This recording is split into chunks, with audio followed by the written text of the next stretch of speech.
Bonsoir à tous. Ce soir, nous allons parler justement de ce merveilleux jour qui s'appelle le jour du 15 Av, qui est cette année, si Dieu veut, le vendredi qui arrive. Et on va comprendre l'importance de ce jour, qu'est-ce que représente ce jour, et pourquoi c'est un jour qui est considéré dans la Gemara Ta'anit, comme le jour qui est un des jours de fête, si ce n'est pas le jour de fête le plus grand que nous avons dans le calendrier. Alors c'est vrai qu'en général, on peut dire que le peuple juif a l'habitude d'aime fêter. Chaque semaine, on a ce qu'on appelle le jour de Shabbat. Durant l'année, nous avons différentes fêtes, différents jours de repos comme jour de fête. Et d'ailleurs, la Gemara nous dit que ça, c'était l'argument principal que Haman il avait aux yeux de Ahasverosh, aux yeux de Assuérus, en lui disant que le peuple juif, c'est un peuple de paresseux qui cherche à chaque fois des excuses. Comment éviter de travailler, éviter de faire ce que le roi nous demande de faire, à l'époque le roi d'Assuérus, en voulant à chaque fois fabriquer de nouvelles fêtes et de nouvelles jours de fête. D'ailleurs, c'est ce que la Gemara Megillah nous dit, que les lois et la religion du roi, ils ne font pas, parce que chaque jour dans l'année, chaque fois dans l'année, ils trouvent des autres arguments en disant c'est Shabbat aujourd'hui, c'est Pessah aujourd'hui, en deux mots, nous sommes en train de faire une fête, et donc nous sommes dans les préparations de la fête, et on ne peut pas faire ce que le roi nous demande de faire. Il s'avère qu'à part ces jours de fête connus, les 10 jours de fête, les 10 grandes fêtes qu'on connaît, qu'on sait exactement qu'est-ce qu'ils sont, Pessah, Shavuot, Sukkot, Rosh Hashanah, Kippour, bien sûr, Hanouka et Purim, etc., nous avons encore, au temps du Temple, un jour de fête important qui était le jour de fête beaucoup plus élevé que tous ces autres jours de fête. L'émotion à l'époque était une émotion particulière, qui était beaucoup plus grande que l'émotion qu'il y avait de la joie de la fête de Sukkot, et bien sûr, de l'enthousiasme qu'il y avait à l'époque de Pessah. On va lire ensemble un morceau de la Mishnah Ta'anit. Traité Ta'anit, la Mishnah nous dit la chose suivante. Rabban Shimon ben Gamliel avait l'habitude de dire Lo hayu yamim tovim le Israël, il n'y avait pas de jour joyeux, de jour de fête pour le peuple juif, comme le jour du 15 Av, mais comme le jour de Kippour. Pourquoi? Parce qu'à ce moment-là, les filles de Jérusalem avaient l'habitude de sortir avec des habits blancs empruntés pour ne pas faire honte à celui qui n'en avait pas.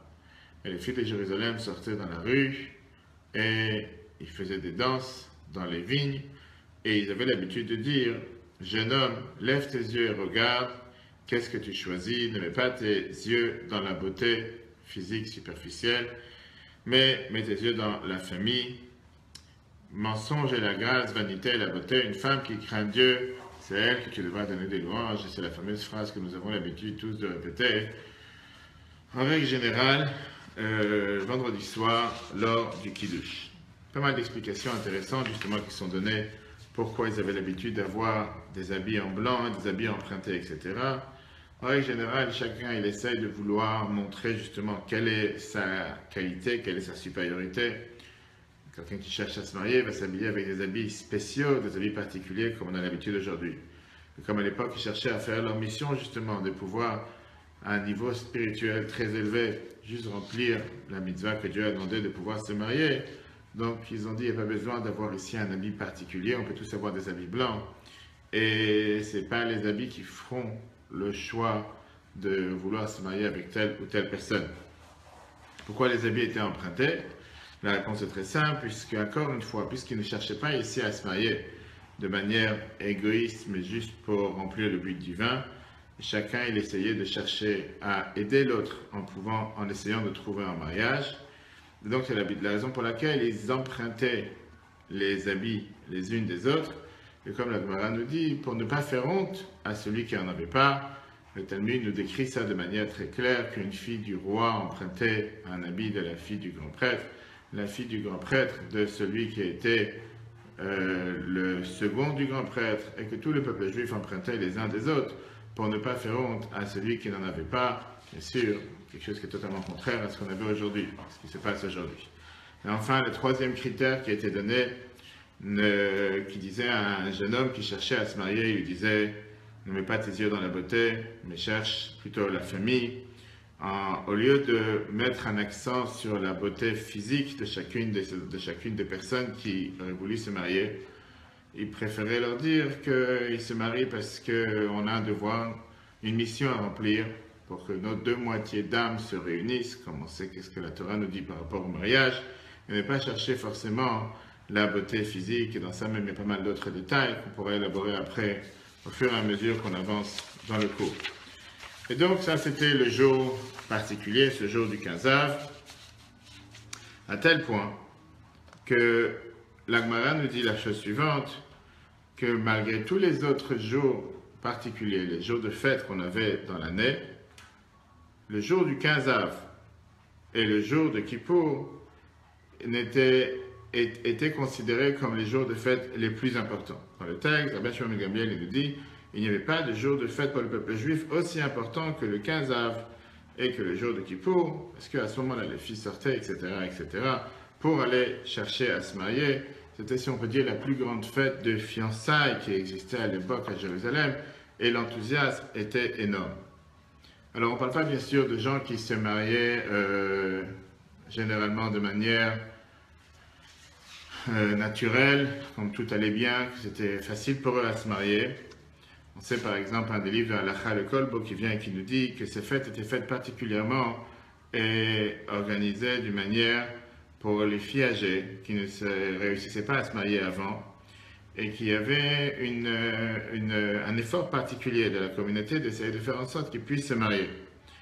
Et d'ailleurs, je vous lis le texte, il nous dit la phrase suivante, que ce n'est pas une fête qui était organisée pour tout celui qui n'a pas marié sa fille jusqu'à présent, celui qui s'est déjà marié jusqu'à présent, mais la coutume elle était pour les filles que les parents n'ont pas réussi à marier jusqu'à maintenant.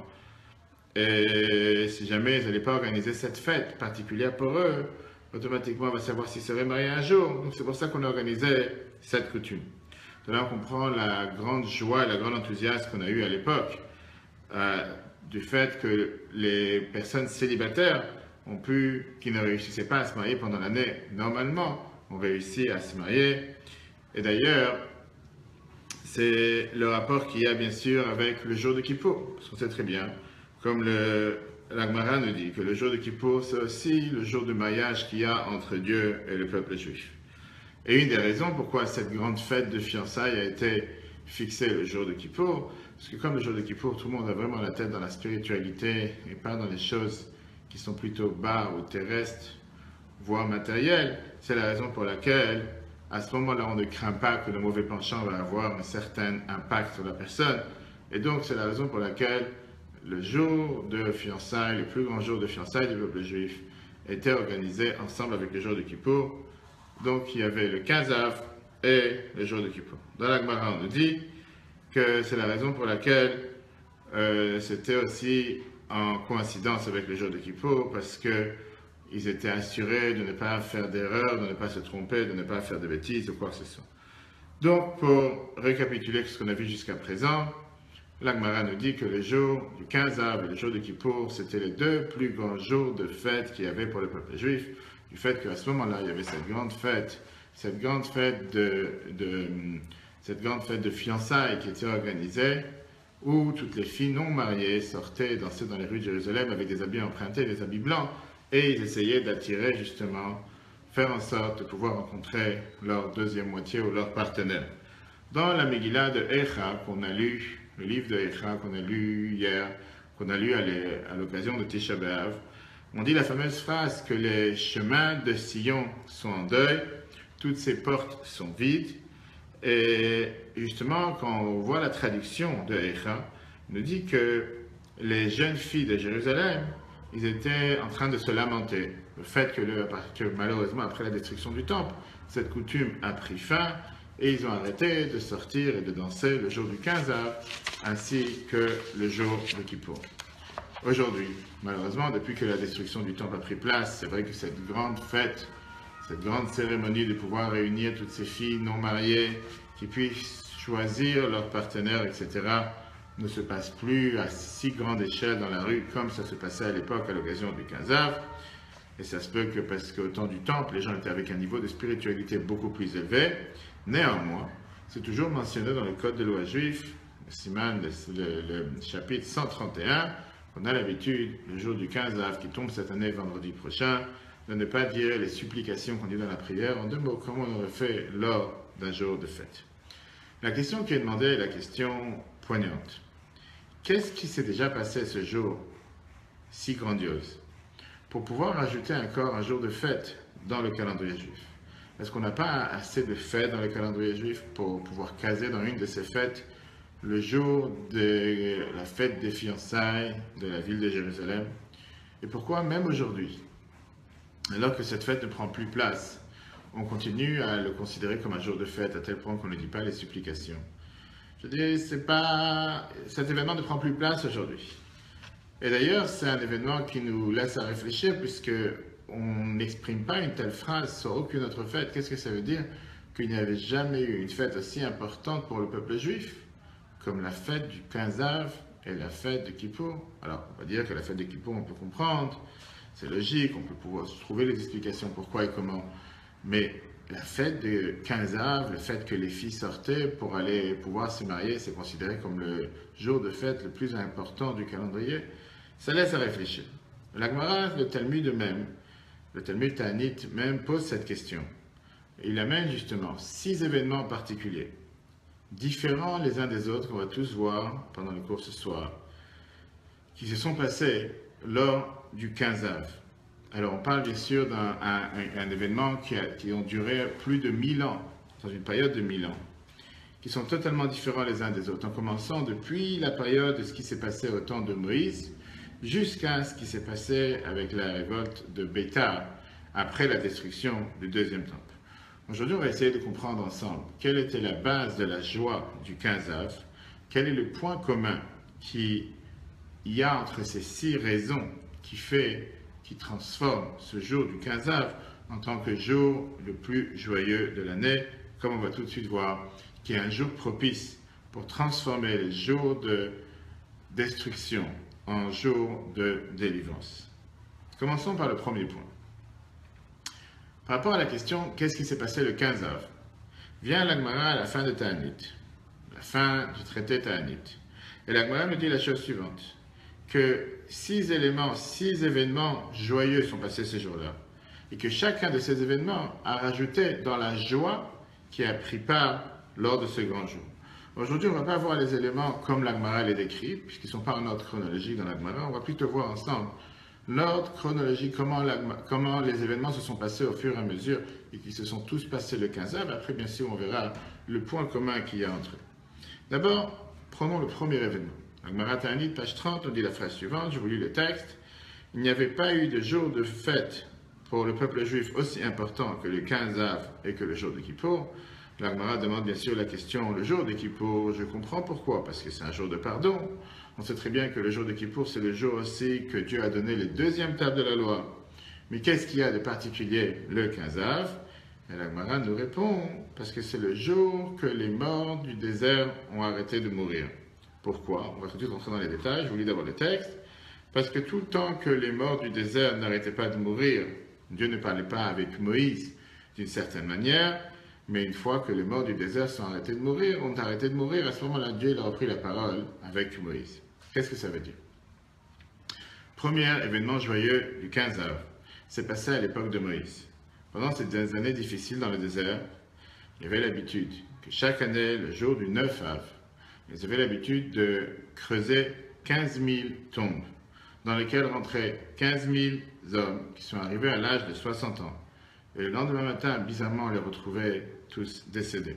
Ça, c'était suite au décret que Dieu avait donné, suite au complot des explorateurs qui avaient dit qu'ils ne pourront pas rentrer en Israël. Et Dieu leur avait répondu, si c'est comme ça, votre génération ne rentrera pas en Israël, ce sera vos enfants qui rentreront. Et la fameuse phrase que la Torah a employée à l'époque, c'était que dans ce désert tomberont vos cadavres. Pendant 40 ans, les 600 000 personnes qui sont sorties d'Égypte, bien sûr, un certain âge, sans compter les enfants et les femmes, avaient tous le devoir de mourir dans le désert. La dernière année des 40 ans, ils ont tous creusé ces fameuses tombes le jour du 9 Av.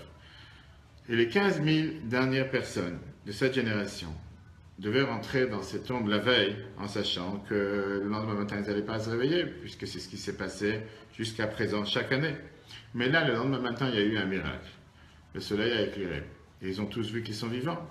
Ils n'ont pas cru comment est-ce possible que tout d'un coup, cette épidémie, cette malédiction s'est arrêtée. Ils se sont dit, peut-être qu'on a mal calculé le mois. Et peut-être que ce n'est pas encore arrivé le jour de Tisha B'Av. Et donc, ils ont décidé de re-rentrer dans ces tombes, dans ces cercueils, le lendemain soir. Et la nuit d'après. Donc, on est le 10, le 11, jusqu'à ce qu'ils soient arrivés à la nuit du 15 Av. Et on sait très bien qu'en général, le 15 du mois, la nuit est pleine. Et là, ils ont regardé la nuit, ils ont dit, c'est impossible, on ne s'est pas trompé du compte, la nuit est pleine. C'est sûr que nous sommes déjà le 15, et donc ils étaient sûrs que le 15 Av est déjà passé. Et ils se sont dit certainement que Dieu nous a fait un miracle. Et à ce moment-là, effectivement, la parole de Dieu a repris avec Moïse. Et c'était le fameux symbole même que Dieu a pardonné à la faute des explorateurs. Donc ça, c'est le premier événement que la Gemara nous mentionne. Encore une fois, d'ordre chronologique, pas l'événement comme la Gemara les mentionne, mais on voit ce soir les ordres chronologiques. Le premier événement qui s'est passé majeur pour le peuple juif le jour du 15 Av, c'est le fait que ceux qui quittaient ce monde chaque année le jour du 9 Av dans le désert, ils ont arrêté de mourir et ils ont été épargnés de cette malédiction, de cette épidémie. Et ils ont su que justement Dieu a pardonné à cette génération et que maintenant ils vont entrer en Israël. Deuxième épisode que la Gemara nous parle, qu'est-ce qui s'est passé ce jour du 15 Av? C'était suite à les fameuses lois d'héritage. Quand le peuple juif allait rentrer en Israël, on sait très bien que chaque tribu a reçu un certain morceau de terrain dans lequel il allait pouvoir s'installer, lui et toute sa famille.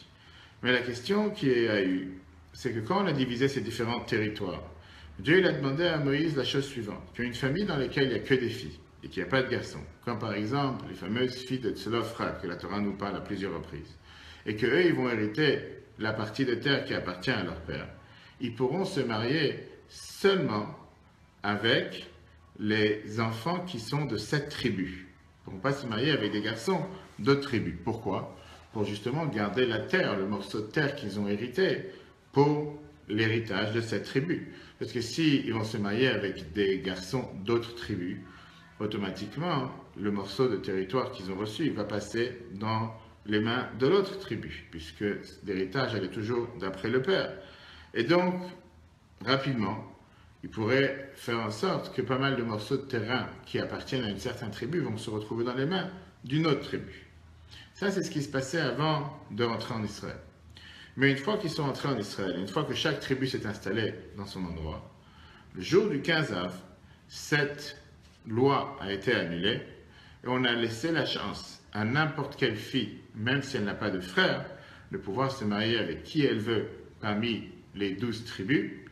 Et il n'y avait plus cette limite de pouvoir être limité dans certains endroits et dire que non, tu peux te marier seulement avec quelqu'un de ta tribu pour que le territoire ne change pas d'endroit et qu'il n'y a pas ce mouvement et ce changement de terrain d'une tribu vers une autre tribu. Donc c'est un deuxième événement majeur, un événement joyeux qui s'est passé le jour du 15 Av, qui a marqué un événement avec beaucoup de joie pour le peuple juif. Ça a libéré d'une certaine manière ces filles qui n'avaient pas de frères de pouvoir se marier avec tout le peuple juif et pas forcément avec les mêmes garçons de la tribu de leur père.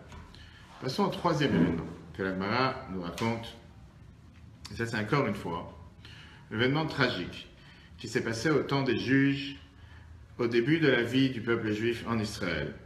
La Torah nous dit que c'est le moment où on a repermis encore une fois aux enfants de la tribu de Binyamin, de Benjamin, de pouvoir se marier avec tout le peuple juif. Qu'est-ce qui s'est passé? On dit qu'au temps des juges, il y a eu quelque chose de grand malheur qui s'est passé à côté de Jérusalem. Il y avait une fois quelqu'un de la tribu de Lévi qui est rentré avec sa femme un soir. Il est parti dormir dans un petit village à côté de Jérusalem, dans la partie de terrain qui appartenait à Binyamin, Benjamin. Et les gens de la tribu ont pensé que c'était juste une maîtresse qui n'était pas sa femme mariée. Donc, ils lui ont fait beaucoup de mal et beaucoup de tort toute la nuit. Le lendemain, quand elle est voulu retourner chez elle à la maison, malheureusement, elle est tombée à la porte du village. Elle est morte. Son mari qui était très brisé. Il a voulu montrer quelle était la cruauté de Jean de la tribu des enfants de Binyamin. Il a décidé de couper son corps en 12 morceaux et il a envoyé un morceau à chacun des 12 tribus pour leur montrer comment cette tribu de Binyamin est tellement cruelle. Le peuple était tellement écœuré de voir cette difficulté, de voir ce malheur qui a été causé par les gens de la tribu de Binyamin. Et donc ils ont décidé de se venger contre la tribu de Benjamin, même décidé que plus personne pourra donner leur fille en tant que femme pour la tribu de Benjamin. Le problème est qu'avec le temps qui passe, les gens ils ont compris que la tribu de Benjamin va disparaître, puisque s'il n'y a pas de mariage, s'il n'y a pas de femme, comment ils vont pouvoir procréer et continuer à grandir. De l'autre côté, ils n'avaient pas le courage d'annuler cette loi qui avait été mise contre eux due à ce mauvais acte. Et donc, c'est la raison pour laquelle les sages du peuple juif ont décidé de proposer à la tribu de Binyamin de regarder les filles de Shiloh qui vont aller danser dans les vignes, dans cette fameuse fête qu'on a parlé tout à l'heure, du jour du 15 Av, et de trouver des femmes et s'ils vont trouver leur partenaire, pourquoi pas qu'ils puissent se marier. Donc encore une fois, on parle ici d'un événement qui a rapproché le peuple, rapproché les différentes tribus, rapproché les différents courants du peuple juif, et qui a fait en sorte de faire tomber cette barrière qui limitait le mariage des enfants de la tribu de Binyamin, et qu'à partir du 15 Av, ils ont pu finalement se marier avec qui ils voulaient.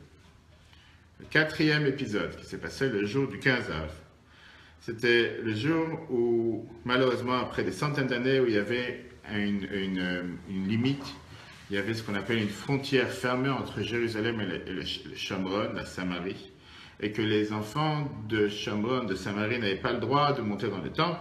Le dernier roi du peuple juif, qui s'appelait Hoshea ben Ela, il a fait tomber ces barrières, et ça aussi, ça s'est passé le jour du 15 Av. Bien sûr, ça c'était déjà à la période, à la fin du premier temple. Si on aura le temps à la fin du cours, on pourra rentrer un peu plus dans les détails de qu'est-ce qui s'est passé avec chacune de ces épisodes.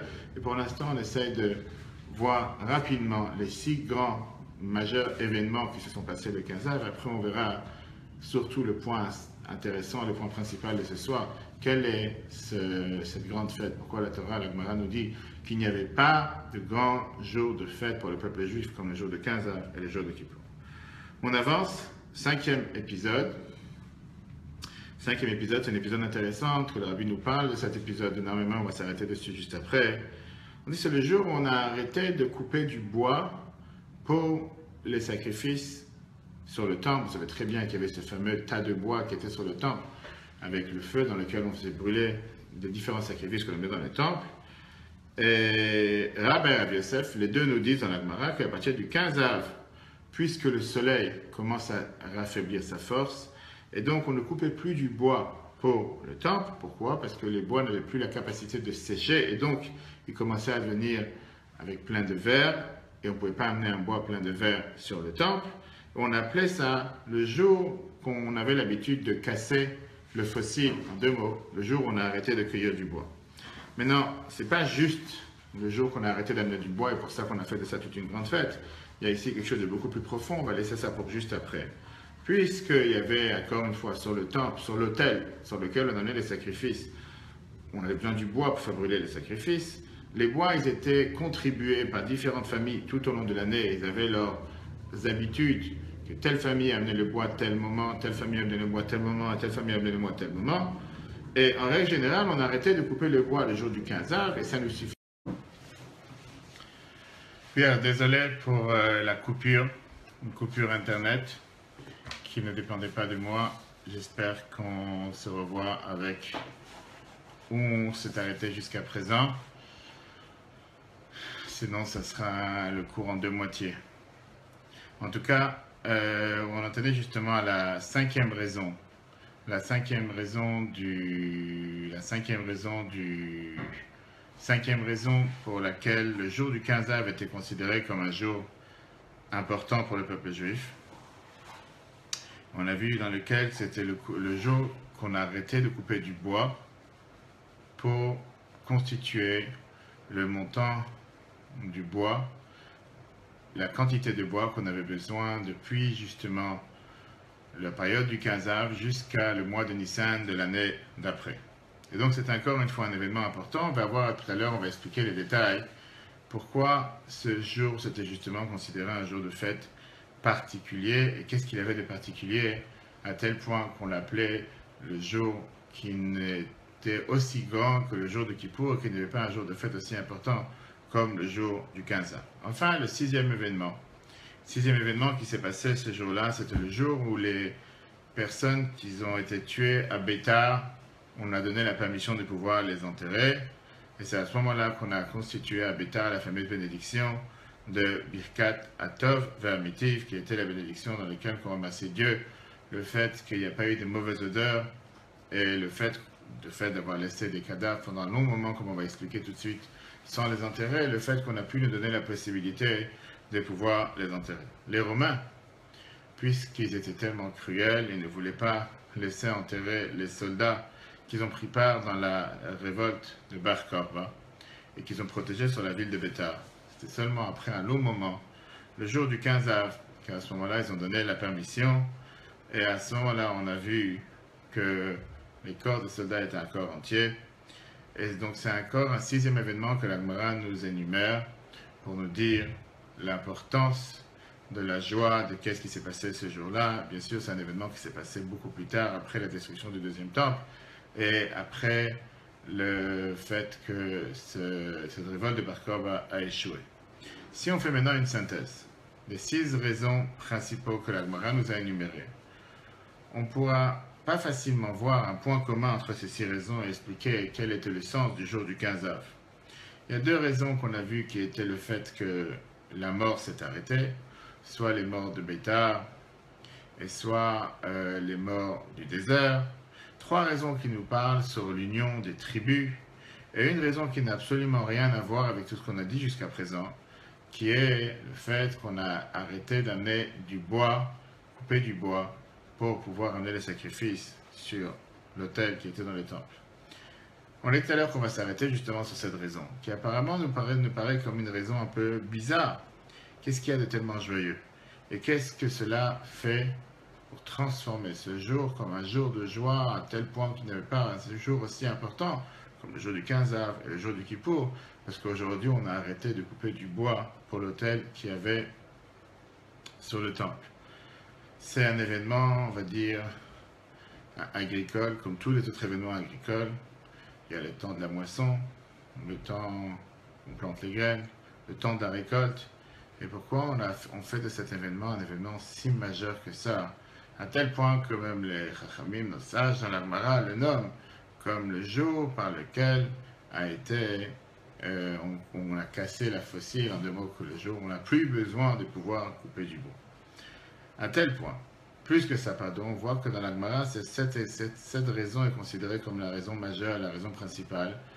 À tel point qu'on voit que la Gemara nous dit que cette raison elle a été dite par 2 de nos sages, Rabbin et Rabbi Yosef. Rabbeinu Gershon vient et nous donne une explication intéressante. Quand ils étaient occupés à couper le bois, ils ne pouvaient pas à ce moment-là s'asseoir et étudier la Torah. Mais le jour qu'ils ont arrêté, on a transformé ce jour en jour de joie, en jour de fête, parce qu'à partir d'aujourd'hui, ils pouvaient se consacrer à l'étude de la Torah. Mais vient le Rashbam, et le Rashbam qui nous dit que la joie était plus sur le fait qu'on a fini de faire cette grande mitzvah, de finalement pouvoir amener ces bois en tant que don dans le temple. Parce qu'on finissait une mitzvah importante. Le Rabbi vient nous dire qu'apparemment il y a quelque chose de bizarre ici. Parce que d'abord la Gemara ne mentionne pas du tout, le Talmud ne mentionne pas du tout que le fait d'avoir arrêté de couper le bois, ça a donné la possibilité à pouvoir apprendre la Torah de manière beaucoup plus approfondie. Et deuxièmement, on n'a jamais vu de faire une si grande fête quand on finit de faire une mitzvah ou une étude, à tel point de dire qu'il n'y a jamais eu un jour aussi important comme le jour du 15 av. Et on sait très bien que le jour de Simchat Torah, c'était un jour qui s'est passé beaucoup plus tard. Et aussi, ce qui n'est pas compréhensible, c'est en quoi c'est tellement grande mitzvah. Je veux dire, il y a tellement d'autres choses qui ont été faites dans le temple. Il n'y a pas que cette chose-là qui a été faite dans le temple. Pourquoi, pour cette raison, cette cause majeure d'arrêter de couper le bois pour le temple, on en a fait un tellement grand monde, à tel point de dire que c'était un grand jour de fête. Et donc, si on veut faire la synthèse de tout ce qu'on a dit jusqu'à présent, la question principale, elle est, quelle est vraiment ce jour de fête, ce jour du 15 Av. Et surtout, en quoi c'est attaché avec le fait que c'est le jour qu'on a fini de couper du bois, mis à part bien sûr la première raison qu'on a dit tout à l'heure, le jour dans lequel on faisait les fiançailles dans tout Jérusalem, que les filles sortaient dans la rue avec des habits empruntés, des habits blancs, et qui choisissaient leur partenaire, etc., etc. Commençons avec une histoire chassidique, une histoire très intéressante, mais qui nous montre justement ce qu'on a dit au départ, que le jour du 15 Av est la réparation de la destruction qui s'est passée le 9 Av. Dans la ville de Vitebsk, en Russie blanche, vivaient deux disciples de chassidim très très fortunés, très riches. Un, il s'appelait Reb Leib Pozin, qui avait l'habitude, et qui son travail c'était plus dans le coton, avec lequel on préparait tous les différents habits, différents tissus, différentes matières. Il avait l'habitude d'importer du coton de Moscou et le vendre dans sa ville. Et il y avait le deuxième, qui s'appelait Reb Shmuel Brin, que lui c'était un travailleur dans le BTP, il travaillait dans le bâtiment. Donc, à l'époque, on se faisait les bâtiments en Russie avec du bois. Lui, il devait importer du bois pour pouvoir construire les différentes maisons, les différents bâtiments. Une fois, le premier, celui qui travaillait dans le coton, est parti voir le Rabbi Maharash, quatrième Rabbi de Chabad, de lui demander une bracha, une bénédiction pour ses affaires. Et après ça, il a commencé à soupirer, en racontant à Rabbi Maharash que son ami, Reb Shmuel, il a des grandes difficultés aussi dans les affaires. En 2 mots, il a voulu dire la situation est difficile, elle n'est pas seulement difficile pour moi, elle est difficile aussi pour lui. Et ce qui fait que mon ami Reb Shmuel a des difficultés à pouvoir commander du bois, parce que les paysans ne veulent pas couper du bois, ils ne veulent plus lui transporter le bois, et il est resté avec beaucoup de grandes dettes. Donc ce même Reb Leib qui est en train de raconter cette histoire au Rabbi Maharash, il termine en disant « Mais certainement que Dieu a raison. Et si Dieu il a fait une certaine chose pour mon ami Reb Leib, certainement qu'il y a une raison. Je veux dire, on ne comprend pas les chemins de Dieu. Donc si sa situation est si difficile, il y a certainement une logique. » Quand le Rabbi Maharash il a entendu ces derniers mots de ce Reb Shmuel, de ce Reb Leib, premier disciple, qui parlait de son ami, de la manière comment il vient de parler, il n'a rien dit. Mais il a commencé à méditer fortement. 2 semaines plus tard, un grand incendie s'est passé dans la rue où il y avait le dépôt de coton de Reb Leib, notre interlocuteur. Et tout le dépôt est parti en feu. Et comme si ça n'a pas suffi, un incendie a pris aussi dans toute sa maison et a liquidé toute sa maison. Reb Leib était totalement bouleversé de ce qui vient de se passer. Il est parti à Lubavitch, demander une bracha au Rabbi pour pouvoir reconstituer ses affaires. Le Rabbi le regarde avec un regard sérieux. Le Rabbi lui dit que le Baal Shem Tov nous a enseigné que quand quelqu'un il tranche un jugement sur son ami, en réalité il est en train de décréter ce jugement sur soi-même. Et quand quelqu'un il justifie n'importe quel malheur qui peut arriver à son ami, il réveille sur lui des mêmes justifications et des mêmes jugements. Ta réparation, le Rabbi lui dit, c'est que d'abord tu vas aider ton ami Reb Shmuel à reconstituer, à remonter ses affaires. Et une fois que tu vas faire ce bien avec lui, tu verras aussi la bénédiction dans tes affaires. Reb Leib, il est retourné dans la ville, il a pris une somme de 3000 roubles, qui à l'époque était une somme importante, et il est parti à la maison de Reb Shmuel pour lui proposer en tant que prêt. Mais Reb Shmuel n'était pas dans la ville. Donc Reb Leib, il était pressé pour voyager à Moscou, pour pouvoir amener pour lui remplir son dépôt qui avait brûlé, mais le Rabbi lui avait donné la condition que ta bénédiction dépend dans l'aide que tu vas amener à ton ami. Donc il a dû attendre encore 2 semaines pour que son ami revienne au village. Il a dû aussi prendre le temps à le convaincre de finalement prendre cette somme. Et une fois qu'il a agi de cette manière, à ce moment-là, l'autre a accepté cette somme, il a pu revoyager à Moscou et reconstituer ses affaires. De manière miraculeuse, les deux ont retrouvé la plus grande bénédiction dans leurs affaires. Reb Leib a réussi à convaincre les Russes à Moscou de pouvoir lui donner les matériaux qu'il avait besoin. Et même ils étaient d'accord de prendre à charge la perte qu'il a eue par le feu qu'il a pu avoir. Et Reb Shmuel, il a pu aussi envoyer des bateaux à l'époque qui étaient faits sur des morceaux de bois, sur des troncs de bois, pour pouvoir envoyer des différents morceaux de bois dans différentes villes en Russie et il s'est enrichi encore une fois. Qu'est-ce qu'on vient de voir ici?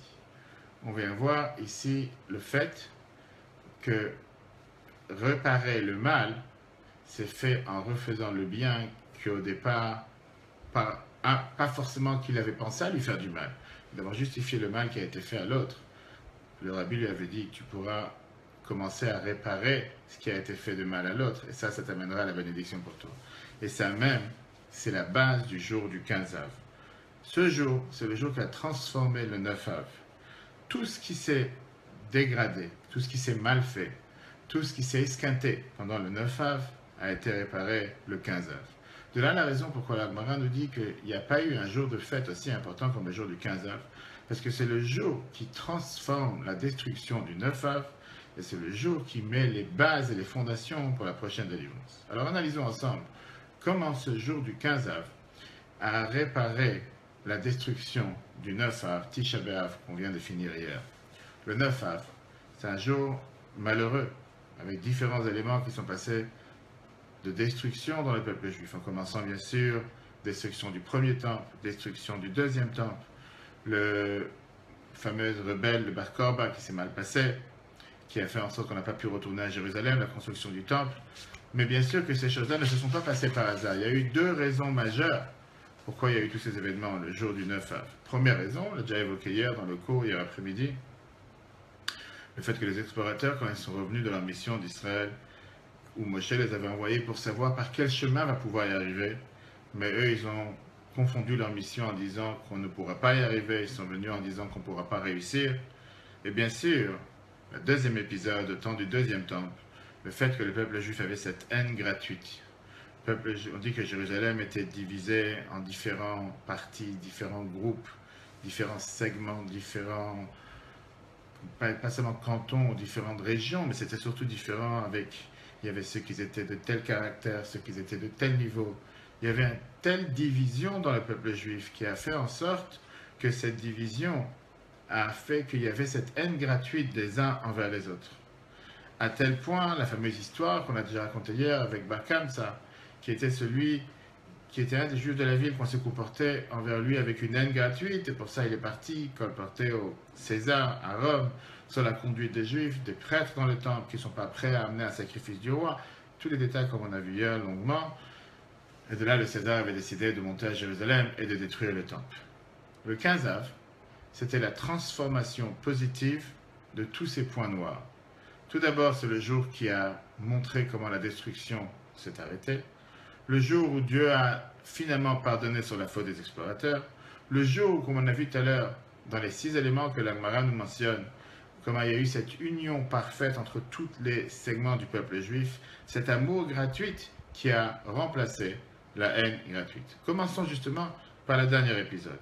On a dit tout à l'heure que le dernier épisode qui s'est passé le 9 Av, c'était d'avoir la permission de pouvoir enterrer tous ceux qui sont morts à Béthar. Avec ça, ça s'est terminé, si on peut dire. On a pu tourner la page de la destruction de Jérusalem. On a pu commencer à rêver sur la nouvelle délivrance future, même si à l'époque on ne pensait pas que ça allait durer 2000 ans. Notre épisode qu'on a vu tout à l'heure, c'était le fait que les gens qui sont morts dans le désert le jour du 15 Av, le jour jusqu'au 9 Av, tous les ans, la dernière année, ils ont arrêté de mourir. On s'est rendu compte, le jour du 15 Av, comme quoi il n'y avait plus aucun mort, et que l'épidémie s'est arrêtée, que la malédiction s'était arrêtée, que Dieu avait pardonné sur la faute de ces explorateurs. Et les autres 4 épisodes qu'on a mentionnés tout à l'heure, c'est aussi des épisodes qui nous montrent sur l'union du peuple juif, le fait que les différentes filles d'une tribu ont eu le droit de se marier avec toutes les tribus, le fait qu'on a eu le droit de se marier avec les personnes de la tribu de Binyamin, le fait qu'il y a eu cette frontière, cette barrière qui avait été mise entre Jérusalem et Samarie, qui a été enlevée, et bien sûr, avant tout, comme on a dit tout à l'heure, l'événement majeur, le jour où on a arrêté de couper du bois pour le temple, c'est un événement qui a montré comme quoi on a ce souci de l'un envers l'autre, cet amour gratuit d'un juif envers l'autre. Et commençons à expliquer quel était cet événement majeur d'avoir arrêté de couper du bois pour l'autel, pour les sacrifices du temple, puisqu'on en avait assez jusqu'à Nissan de l'année prochaine. On a dit tout à l'heure que la manière comment on constituait ce dépôt de bois pour le temple, C'était un don qui a été donné par plusieurs familles du peuple juif pour des autres juifs. Ce n'était pas que cette famille qui a contribué ce tas de bois allait en bénéficier pour ses propres sacrifices. Mais ils étaient prêts à donner un don de bois au temple afin que d'autres juifs pourront amener leurs sacrifices sur l'autel et pardonner leurs fautes. Plus que ça, cette même famille ou ces familles qui ont amené le bois pour le temple, ils auraient pu très bien dire, aujourd'hui, le temple a du bois. Si le temple a du bois, je n'ai pas besoin d'aller chercher encore du nouveau bois pour amener les sacrifices. Ah, si on s'inquiète par rapport à la fin de l'hiver, on n'a qu'à attendre la fin de l'hiver. Et à ce moment-là, on verra s'il y a assez de bois ou s'il n'y a pas assez de bois. On va attendre d'abord d'utiliser le bois qui a été coupé pendant l'été. Mais non, avant le 15 avril, ils se sont précipités à faire en sorte de couper tout le bois nécessaire afin que le dépôt qu'il y avait dans le temple soit un dépôt largement suffisant pour qu'il y ait largement de quoi pouvoir amener tous les sacrifices que n'importe quelle personne du peuple juif voudra amener, même si au moment présent où il faisait cet acte, il n'avait pas forcément besoin, puisque dans le temple, il y avait déjà assez de bois.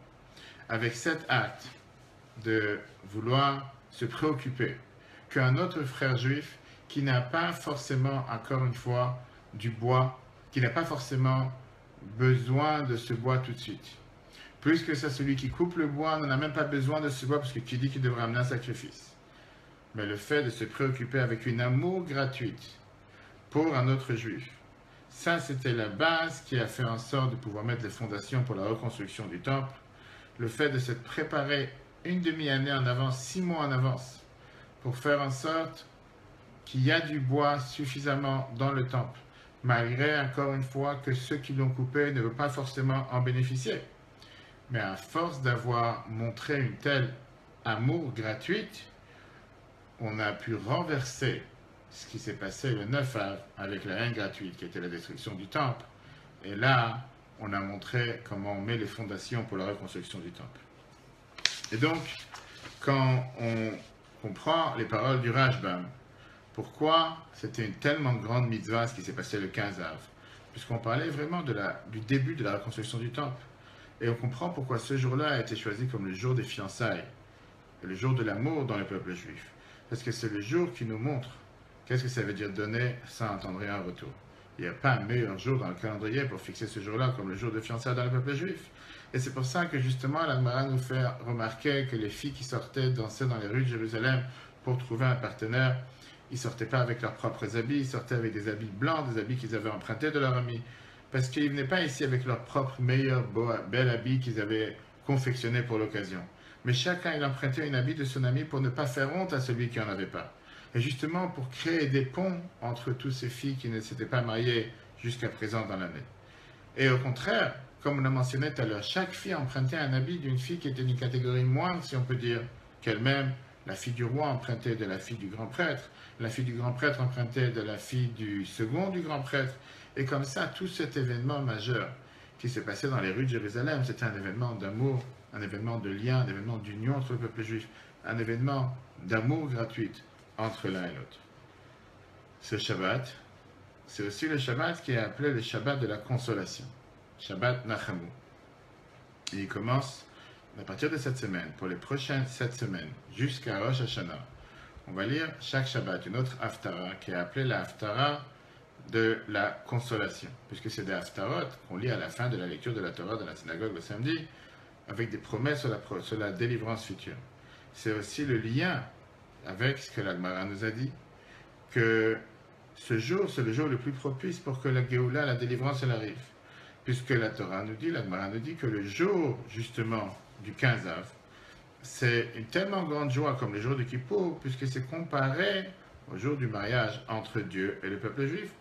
Pourquoi le jour du mariage tout court? Parce qu'on sait que le jour de Kippour, c'est le jour que Dieu a donné les deuxièmes tables de la loi, et c'est le jour qui y aura la reconstruction du troisième temple. Et donc on voit comment la Gemara nous dit que le jour du 15 av, c'est un jour qui est attaché avec la prochaine délivrance.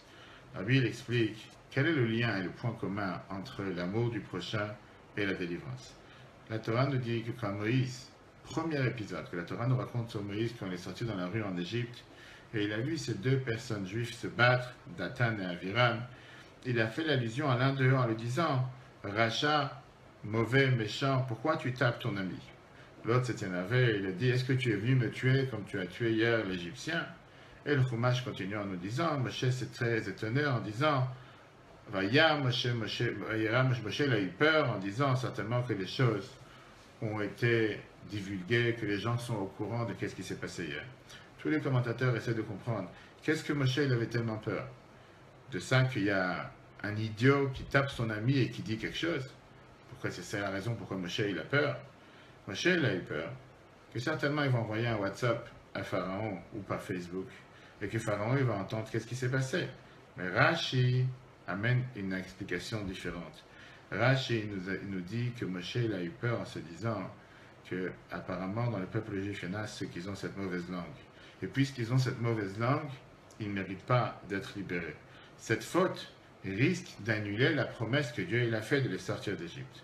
Ça veut dire, dans les Juifs qui étaient en Égypte, il y avait ceux qui faisaient l'idolâtrie, il y avait ceux qui faisaient toutes sortes de péchés sur terre, on va dire qu'ils n'étaient pas encore le peuple élu, le peuple choisi, n'avait pas encore reçu la Torah. De tout ça, Moshe n'a pas eu une certaine crainte que ça aurait pu empêcher la promesse de Dieu de les libérer. Mais juste le fait d'avoir cette mauvaise langue, ça, c'est ce qui a fait peur à Moshe que peut-être le peuple juif ne mériterait pas d'être libéré. Rabbi nous donne la réponse. Quand un juif, il agit avec amour gratuit envers son ami, à ce moment-là, il réveille le point commun qu'il y a entre l'un et l'autre, et donc automatiquement, ça réveille l'amour de Dieu envers le peuple juif. Alors, quand quelqu'un, malheureusement, il agit pas avec amour, mais il agit avec haine gratuite, à ce moment-là, en agissant avec la haine gratuite envers l'autre, il risque de faire en sorte de renier le fait que nous sommes un seul peuple. Et si nous ne sommes pas un peuple, nous sommes juste des individus totalement séparés les uns des autres, ben on ne mérite pas d'avoir cette protection et cette promesse de Dieu s'accomplir qui peut nous sortir d'Égypte. À quoi ça correspond? Les enfants de la même famille, quand ils se respectent les uns les autres, et quand ils font ressortir ce point commun du fait qu'ils sont tous de la même famille, à ce moment-là, bien sûr que les parents ont beaucoup de satisfaction à faire et se comporter envers eux quand des parents envers des enfants. Mais quand malheureusement, les enfants sont totalement séparés les uns des autres, sans aucun rapport les uns avec les autres, à ce moment-là, le lien avec les parents il est beaucoup plus difficile. Le point positif qu'on a du 15 Av, cet amour gratuit qui s'est dévoilé dans le peuple juif chaque année lors du 15 Av, c'est ça qui a réveillé encore une fois le point commun qu'on a entre tout le peuple juif dans les 4 coins du monde, et comme on a pu voir hier soir à Kotel, avec tous ces juifs de tout horizon, avec une grande kippa, avec une petite kippa, avec une longue barbe, sans barbe, danser ensemble, chanter ensemble, lamenter ensemble et demander à Dieu ensemble de reconstruire le 3e temple, que Dieu fasse, que cela se repasse très prochainement et que ce jour du 15 Av, ce vendredi, ce soit réellement avec nos yeux le jour de Yom Tov le plus grand, aussi grand que le jour de Kippour, avec la venue de Mashiach. Très bonne soirée à tous et à la semaine prochaine.